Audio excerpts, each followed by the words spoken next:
여러분, 안녕하세요. 데이터 기반 유레카 연구 방법 제6강에 오신 것을 환영합니다. 지금까지 우리는 연구 문제를 잡고 종이 위에 설문지 초안을 그렸습니다.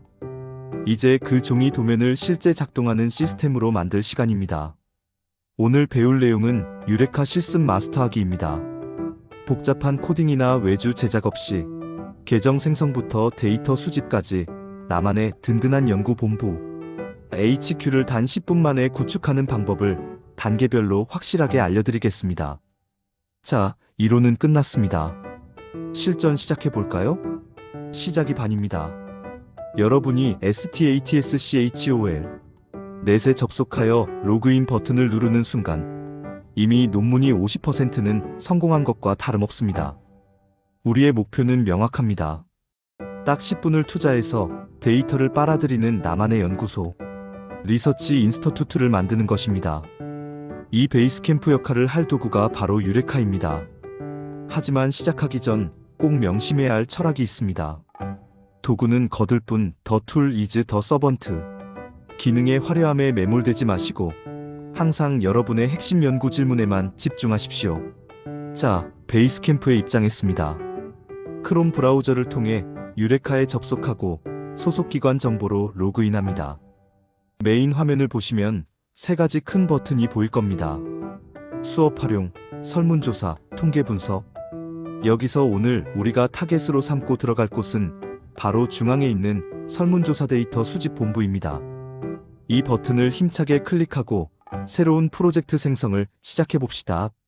설문을 새로 만들 때 만나는 첫 번째 관문이자 가장 중요한 갈림길입니다. 상단 탭에 세 가지 옵션이 뜨는데요. 여기서 반드시 연구용 앤드 업무용 탭을 선택하셔야 합니다.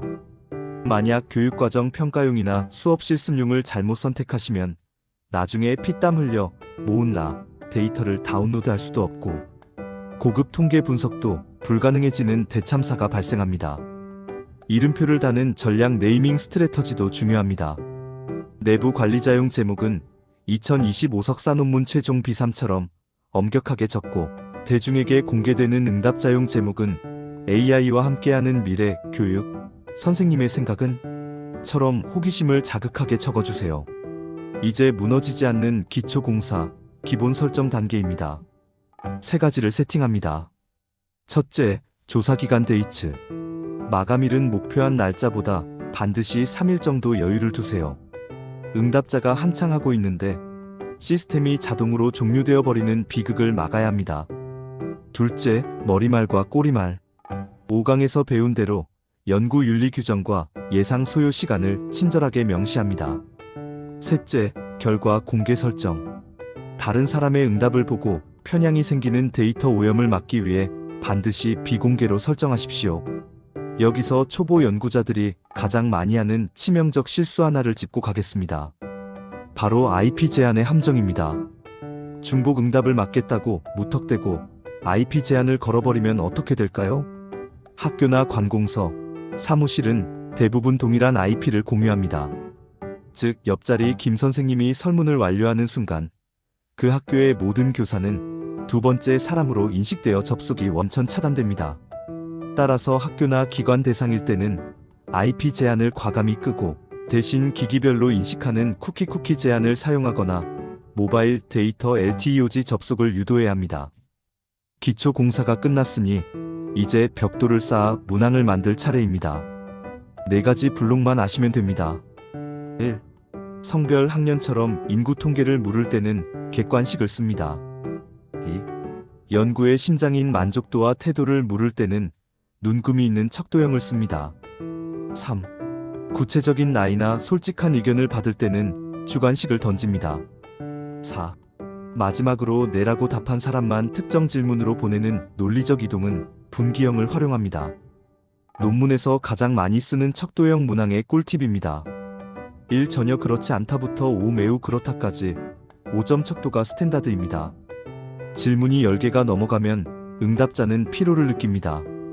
이때 보기가 똑같은 질문들을 한데 묶어 바둑판처럼 보여주는 매트릭스형을 사용하면 응답자의 피로도를 획기적으로 줄일 수 있습니다. 단 주의할 점, 시스템 설정 시 1번 응답이 1점으로 5번 응답이 5점으로 제대로 매칭되어 있는지 반드시 눈으로 확인하셔야 오류를 막을 수 있습니다. 네 번째 블록인 분기형은 마법의 순간이동과 같습니다. Q1에서 학생입니까?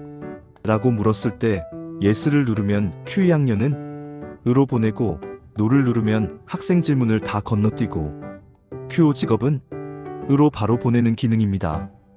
응답자가 불필요한 질문을 보지 않게 하죠. 다만 머릿속으로만 짜면 무조건 꼬입니다. 종이에 먼저 화살표 설계를 그리고 구현하세요.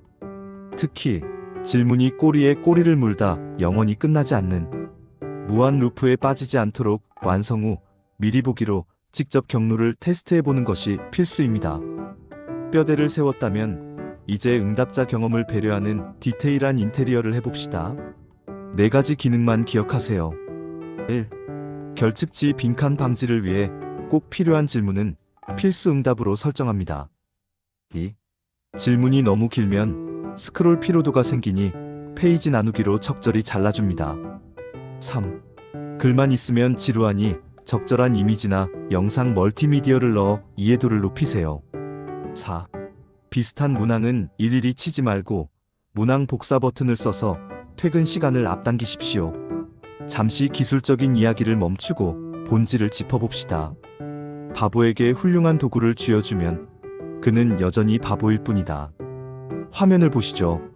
사과 하나를 깎는데 거대한 전기톱을 쓸 필요가 있을까요? 연구도 마찬가지입니다. 심플 이즈 베스트.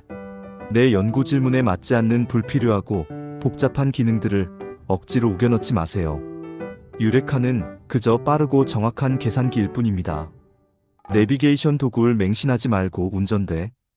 해석과 주도권은 반드시 연구자인 여러분이 직접 꽉 쥐고 있어야 합니다. 우주선 발사 직전입니다. 마지막 30초 안전 점검을 해볼까요? 1. 제목 너무 딱딱하지 않고 친근합니까? 오타는 없나요? 2. 기간 오늘 밤에 갑자기 다치지 않도록 종료 시간이 넉넉합니까? 3. 응답 제한 학교나 기관에 뿌릴 건데 바보같이 IP 제한을 걸어두진 않았습니까? 쿠키 제한으로 바꿨는지 재확인. 4. 결과 공개 응답자들끼리 답을 보지 못하게 비공개로 꽉 잠가두었습니까? 이 4가지에 모두 체크비하셨다면 발사 준비 완료입니다. 드디어 세상의 문을 개방할 시간입니다.